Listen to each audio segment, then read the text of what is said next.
혹시 이런 생각을 해본 적이 있습니까? 그 사람과 다시 잘 지내야 하지 않을까?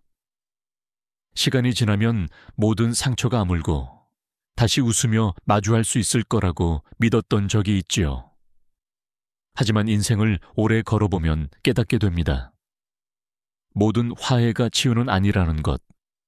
어떤 화해는 오히려 또 다른 상처의 시작이 됩니다. 저는 이런 말을 자주 합니다. 깨진 항아리에 다시 물을 붓지 마라. 겉으로는 붙은 듯 보여도 틈 사이로 물은 다시 새어나갑니다. 관계도 마찬가지입니다. 이미 신뢰가 무너진 사람과의 화해는 물새는 배를 끌고 항해를 이어가는 것과 같습니다. 결국 나와 내 꿈, 그리고 내 가족까지 함께 가라앉게 되지요. 사람들은 흔히 용서를 미덕이라 말합니다. 맞습니다. 용서는 내 마음을 위한 일입니다. 하지만 화해는 다릅니다. 그것은 다시 손을 잡는 일, 즉 관계의 재계약입니다. 그 계약은 한번 깨지면 다시는 예전처럼 돌아갈 수 없습니다.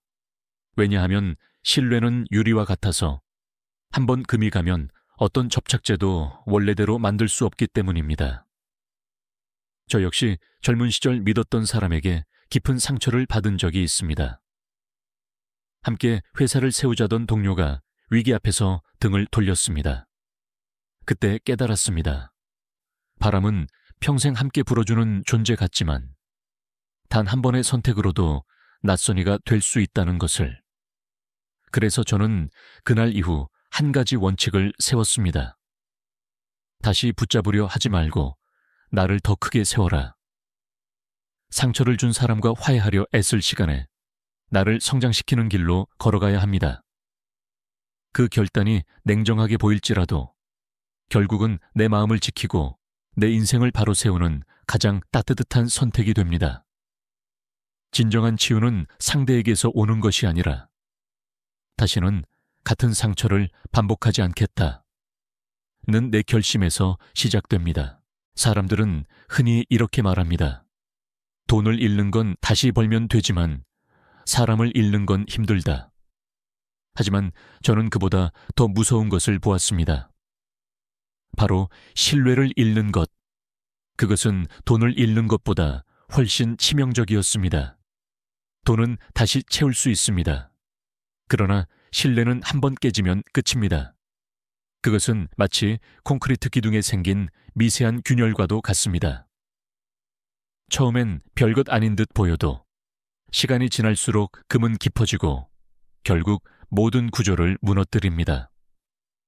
관계 또한 같습니다. 겉으론 아무렇지 않아 보여도 한번 금이 간 마음은 언젠가 반드시 다시 갈라집니다. 저는 사업 초기에 믿었던 한 파트너와 함께 큰 프로젝트를 진행한 적이 있습니다. 처음엔 서로를 믿었고 작은 약속 하나에도 신중했습니다. 하지만 어느 날 이익이 걸리자 그는 약속을 뒤집었습니다. 그때 저는 깨달았습니다. 신뢰는 위기 앞에서 시험받는다. 평온할 때는 누구나 성실해 보입니다. 그러나 위기 속에서 진짜 얼굴이 드러나죠. 그 경험 이후 저는 제 인생의 가장 중요한 법칙 하나를 세웠습니다. 신뢰는 감정이 아니라 증거다. 사람의 말보다 행동을 보고 약속의 말보다 지켜낸 침묵을 보았습니다. 그렇게 쌓은 신뢰는 오래가지만 말뿐인 믿음은 결국 무너집니다. 신뢰가 무너진 관계는 더 이상 관계가 아닙니다. 그건 이미 형태만 남은 껍데기입니다. 그 껍데기를 억지로 붙잡고 살아가는 동안 내 시간과 에너지는 조금씩 새어나갑니다. 그러니 기억하십시오. 깨진 신뢰를 붙잡으려 애쓰는 동안 진짜 믿을 사람을 놓치게 된다. 진정한 지혜는 버릴 줄 아는 데서 시작됩니다. 불안한 관계를 붙잡기보다 단단한 신뢰를 새로 쌓는 데 힘을 써야 합니다. 많은 사람들이 이렇게 말합니다. 그 사람은 참 착해요. 늘 웃고 친절해요. 하지만 저는 이렇게 묻습니다. 그 친절함이 위기 속에서도 변하지 않던가요? 인생을 오래 걸어보면 알게 됩니다. 사람의 진짜 얼굴은 평온할 때가 아니라 위기 속에서 드러난다는 사실을. 모든 것이 잘 될 때는 누구나 선해 보입니다. 그러나 손해를 보고 불안이 찾아오고 위기가 닥칠 때, 그때가 진짜입니다. 그 순간의 한마디, 한 번의 행동, 그 짧은 선택이 그 사람의 본심을 드러냅니다. 저는 젊은 시절 누구보다 믿었던 동업자가 있었습니다. 그는 언제나 의욕적이었고 함께 끝까지 가자는 말을 입버릇처럼 했습니다. 하지만 사업이 흔들리자 그는 가장 먼저 떠났습니다. 그리고 뒤에서는 변명으로 자신을 정당화했지요. 그때 깨달았습니다. 평화로운 시절의 미소보다 위기의 침묵이 더 많은 진실을 말한다는 것을. 우리는 흔히 사람을 첫인상으로 판단합니다. 하지만 진짜 인상은 위기 때 완성됩니다. 그래서 저는 3가지를 기준으로 사람을 봅니다. 첫째, 위기 앞에서도 약속을 지키는가. 둘째, 책임을 나누는가 아니면 피하는가. 셋째, 말보다 행동이 앞서는가. 이 3가지 중 하나라도 무너진다면 그 사람은 언젠가 당신의 배를 가라앉힐 사람일지도 모릅니다. 잔잔한 바다에서는 누구나 선장이 될 수 있습니다. 그러나 폭풍 속에서도 배를 지키는 사람, 그 사람이야말로 인생의 진짜 동반자입니다. 그러니 기억하십시오. 위기 속에서 당신 곁에 남는 사람, 그 한 사람이 평생의 자산입니다. 그 외의 사람은 바람처럼 스쳐가는 인연일 뿐입니다. 사람들은 종종 이렇게 말합니다. 그래도 용서해야 마음이 편해지잖아요. 맞습니다. 용서는 필요합니다. 그러나 중요한 것은 용서와 화해는 전혀 다르다는 사실입니다. 용서는 내 마음의 짐을 내려놓는 일입니다. 과거의 상처를 더 이상 붙들지 않겠다는 결심이지요. 하지만 화해는 다릅니다. 화해는 다시 손을 잡는 일, 다시 신뢰를 나누는 일입니다. 즉, 관계의 재계약입니다. 깨진 계약서를 아무 조건 없이 다시 서명하는 사람은 없습니다. 그런데 왜 관계에서는 그렇게 쉽게 다시 손을 내미는 걸까요? 그건 감정 때문입니다. 추억이 많고 인연이 길수록 사람의 마음은 약해집니다. 이번엔 다를 거야. 그렇게 스스로를 설득하지요. 하지만 본성은 쉽게 바뀌지 않습니다. 거짓은 언젠가 또 드러나고 배신은 반복됩니다. 저는 이런 말을 자주 합니다. 용서는 내 마음의 자유를 위한 것이지만 화해는 상대의 재검증이 필요한 일이다. 그 검증이 없다면 결국 같은 상처가 되풀이됩니다. 용서는 약입니다. 그러나 화해는 때로 독이 됩니다. 그 독은 처음엔 달콤합니다. 하지만 조금만 지나면 내 마음을 잠식하고 내 자존심을 무너뜨립니다. 그러니 명심하십시오. 용서하되 다시 손을 잡지 마라. 그 손은 당신을 끌어올리는 손이 아니라 다시 밑으로 끌어내리는 손일 수 있습니다. 인생은 끝없이 관계를 맺고 끊는 여정입니다. 그 속에서 우리가 배워야 할 가장 큰 지혜는 이것입니다. 모든 용서가 화해일 필요는 없고 모든 화해가 선은 아니다. 인생은 혼자 걷는 길이 아닙니다. 누구와 함께 가느냐에 따라 그 길의 모양이 달라집니다. 그래서 저는 늘 이렇게 말합니다. 좋은 동행자는 자산이지만 잘못된 동행자는 부채다. 관계는 투자와 같습니다. 시간을 쓰고 마음을 쓰고 에너지를 쏟습니다. 그런데 이 투자에서 수익이 아니라 손실만 쌓인다면 그 관계는 이미 실패한 투자입니다. 저는 사람을 볼 때 3가지 지표로 평가합니다. 첫째, 작은 약속을 지키는가. 둘째, 나의 성장을 기뻐하는가. 셋째, 위기 속에서도 나를 이용하지 않는가. 이 3가지가 모두 예라면 그 사람은 오래 함께할 가치가 있습니다. 하지만 단 하나라도 아니오라면 그 관계는 반드시 무너집니다. 사업을 하며 느낀 것은 단순했습니다. 신뢰는 말이 아니라 증명으로 쌓인다는 것입니다. 처음엔 아무리 달콤한 말을 해도 시간이 지나면 행동이 드러납니다. 진짜 믿을 사람은 작은 약속 하나도 소홀히 하지 않습니다. 반면 믿을 수 없는 사람은 큰 약속조차 아무렇지 않게 깹니다. 그 차이가 결국 성공과 실패를 갈랐습니다. 관계의 본질은 거래가 아니라 교환입니다. 감정의 교환, 시간의 교환, 신뢰의 교환. 그 균형이 깨지면 관계는 곧 부패합니다. 그러니 자신에게 물어보십시오. 이 관계는 나를 북돋우는가, 아니면 나를 소모시키는가? 답이 명확하지 않다면 그건 이미 답이 있는 것입니다. 나를 지켜주는 관계는 이익이고 나를 갉아먹는 관계는 손실이다. 이 단순한 원리를 잊지 마십시오. 돈의 투자도 마찬가지지만 인간관계의 투자야말로 인생에서 가장 큰 수익과 손실을 결정합니다.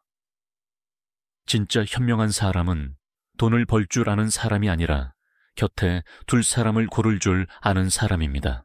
우리는 흔히 끊는다는 말을 두려워합니다. 마치 차갑고 매정한 행동처럼 느껴지지요. 하지만 인생을 깊이 살아본 사람들은 압니다. 진짜 사랑은 때로 결별의 용기에서 시작된다는 것을.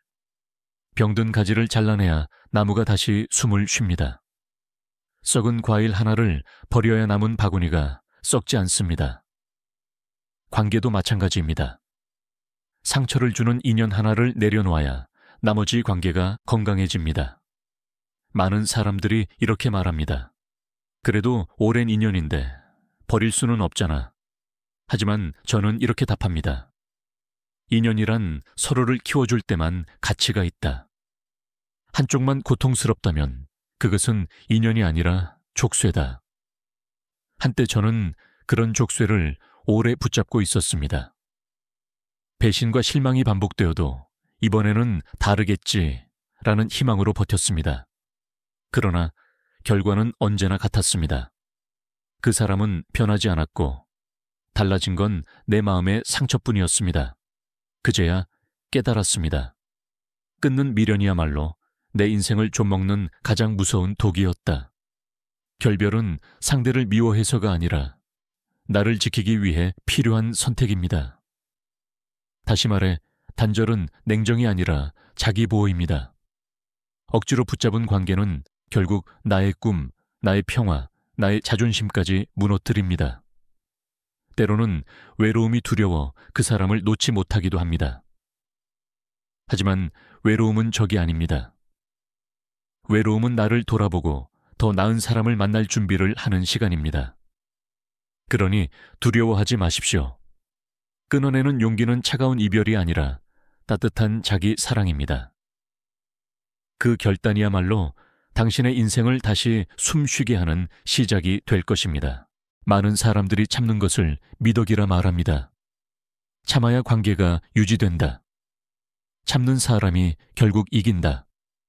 하지만 저는 이렇게 말합니다. 존중 없는 인내는 미덕이 아니라 자기 파괴다. 한때 저도 그렇게 살았습니다. 상대가 무례하게 굴어도, 말로 상처를 줘도, 그래, 내가 참으면 되지 하며 스스로를 달랬습니다. 하지만 시간이 지나니 깨달았습니다. 그 참음은 관계를 지킨 게 아니라 나 자신을 갉아먹고 있었다는 사실을. 인내는 상대가 나를 존중할 때만 가치가 있습니다. 존중이 없는 곳에서의 인내는 결국 나의 자존심을 조금씩 깎아내립니다. 그렇게 잃은 자존심은 다시 세우기 어렵습니다. 무너진 마음 위에서 건강한 관계가 자랄 수는 없습니다. 그래서 저는 이런 원칙을 세웠습니다. 참지 말아야 할 때는 단호하게 말하라. 그 말은 싸움을 하자는 뜻이 아닙니다. 나의 경계를 지키겠다는 선언입니다. 누군가 당신의 시간을 무시하고 노력을 당연히 여기며 말로 상처를 주는데도 침묵한다면 그 침묵은 곧 허락이 됩니다.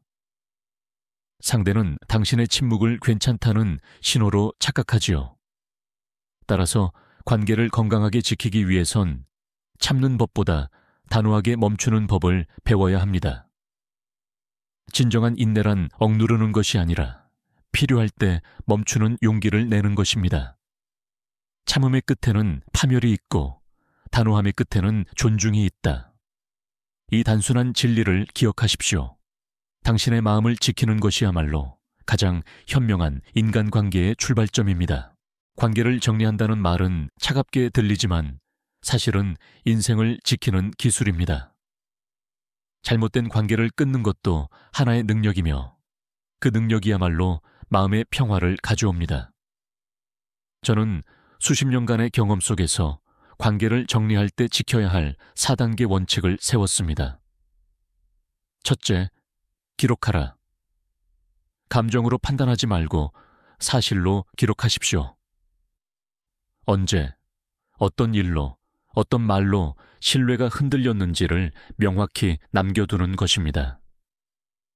기록은 감정의 안개를 걷어내고 냉정한 판단을 가능하게 만듭니다. 둘째, 통보하라. 화를 내거나 비난하지 말고 단호하게 입장을 전해야 합니다. 나는 이런 이유로 이 관계를 유지하기 어렵다. 이 말은 공격이 아니라 경계의 선언입니다. 명확한 통보는 오해를 줄이고 불필요한 감정의 소모를 막습니다. 셋째, 전환하라. 관계를 끊었다면 그 빈자리를 바로 다른 에너지로 채워야 합니다. 독서, 운동, 새로운 인간관계, 혹은 자기계발로 마음의 방향을 바꾸는 것입니다. 공간이 비면 새로운 것이 들어옵니다. 그것이 인생의 자연스러운 흐름입니다. 넷째, 정리하라. 끄는 관계의 감정 찌꺼기를 오래 붙잡지 마십시오. 후회, 분노, 미련은 모두 마음의 짐입니다. 그 짐을 내려놓는 순간 마음은 가벼워지고 시야는 넓어집니다. 많은 사람들이 이렇게 말합니다. 그래도 너무 냉정한 것 아닌가요? 하지만 관계를 정리하는 것은 벌 주는 일이 아니라 나를 보호하는 일입니다. 당신의 시간, 에너지, 감정은 한정되어 있습니다. 그 귀한 자원을 계속해서 상처 주는 사람에게 쓰는 것은 인생의 낭비입니다. 진정한 지혜는 더 많은 인연을 맺는 데 있지 않습니다. 필요 없는 인연을 정리할 줄 아는 데 있습니다. 그 결단이 바로 당신의 인생을 단단하게 만드는 첫걸음이 됩니다. 관계를 정리하고 나면 처음엔 허전합니다. 마음 한쪽이 텅 빈 듯하고 외로움이 밀려오지요. 하지만 그 빈자리는 결코 공허가 아닙니다. 그곳은 새로운 인연이 들어올 자리입니다. 인생의 길을 오래 걷다 보면 깨닫게 됩니다. 사람은 많을수록 든든하지 않습니다. 오히려 많을수록 복잡하고 시끄럽고 방향을 잃기 쉽습니다. 함께 가는 사람의 숫자보다 질이 중요합니다. 저는 오랜 시간 사람을 만나며 이런 공통점을 보았습니다. 진짜 믿을 수 있는 사람은 5가지 특징을 가지고 있었습니다. 첫째, 작은 약속도 가볍게 여기지 않는다. 둘째, 나의 부재를 험담으로 채우지 않는다. 셋째, 이익을 나눌 줄 알고 책임을 나눌 줄 안다. 넷째, 문제를 회피하지 않고 함께 해결한다. 다섯째, 감사의 표현을 아끼지 않는다. 이 5가지 중 3가지만 갖춘 사람이라면 그는 당신의 인생에서 오래 함께할 사람입니다. 또 하나의 습관을 제안드립니다. 매달 한 번 관계 점검의 날을 가지십시오. 그날 하루만큼은 당신의 인간관계를 냉정하게 들여다보는 겁니다. 누가 내게 힘을 주었고 누가 내 마음을 갉아먹었는지 기록해 보십시오. 그 기록이 쌓이면 진짜 곁에 남아야 할 사람이 보이기 시작합니다. 새로운 인연을 맺는 데에는 용기가 필요합니다. 하지만 더 큰 용기는 해로운 인연을 끊고 건강한 인연이 들어올 자리를 만드는 것입니다. 바다는 비워야 새로운 물결이 들어옵니다. 마음도 같습니다. 가벼운 짐으로 가야 멀리 갈 수 있습니다. 그러니 기억하십시오. 당신의 인생은 함께 걷는 사람의 수준만큼 높아진다. 지금 옆에 선 사람이 당신의 걸음을 무겁게 한다면 그건 이미 떠나야 할 신호입니다. 인생에는 반드시 선택의 순간이 옵니다. 붙잡을 것인가, 놓을 것인가. 그 순간의 결단이 앞으로의 삶을 바꿉니다. 많은 사람들은 이렇게 말합니다. 그래도 한 번 더 기회를 줘야 하지 않을까. 그러나 저는 이렇게 대답합니다. 한 번의 배신은 실수일 수 있지만 두 번의 배신은 그 사람의 본성이다. 본성은 쉽게 바뀌지 않습니다. 믿을 수 없는 사람에게 다시 손을 내미는 것은 깨진 유리를 맨손으로 붙잡는 것과 같습니다. 결국 다치는 쪽은 나 자신입니다. 저는 수많은 사업의 파도 속에서 이런 진리를 배웠습니다. 인생의 무게는 함께하는 사람의 무게다. 곁에 선 사람이 나를 일으켜 세우면 나는 멀리 갑니다. 하지만 내 어깨 위에 돌을 얹는 사람과 함께라면 아무리 의지가 강해도 결국 주저앉고 맙니다. 이제 스스로에게 물어보십시오. 나는 아직도 나를 아프게 한 사람과 화해를 꿈꾸고 있는가? 아니면 내 삶을 지키기 위해 미련을 버릴 결단을 내릴 수 있는가? 진정한 화해는 상대를 받아들이는 것이 아니라 나 자신을 회복하는 과정입니다. 나를 해치는 관계를 끊는 결단은 냉혹한 행동이 아니라 내 가족을 지키고 내 꿈을 지키고 내 마음을 지키는 따뜻한 선택입니다. 사람들은 말합니다. 화해는 아름답다. 하지만 저는 이렇게 말하고 싶습니다. 모든 화해가 아름답지 않다. 어떤 화해는 나를 무너뜨린다. 그러니 오늘 조용히 다짐하십시오. 나는 더 이상 같은 상처를 반복하지 않겠다. 나를 아프게 한 사람에게 미련을 두지 않겠다. 그리고 내 곁에는 나를 존중하고 함께 성장할 사람만 두겠다. 그 결심이야말로 당신 인생의 방향을 바꾸는 첫걸음입니다. 용서는 덕이지만 재결합은 지혜가 아닙니다. 진짜 용기란 붙잡는 것이 아니라 내려놓는 것이다.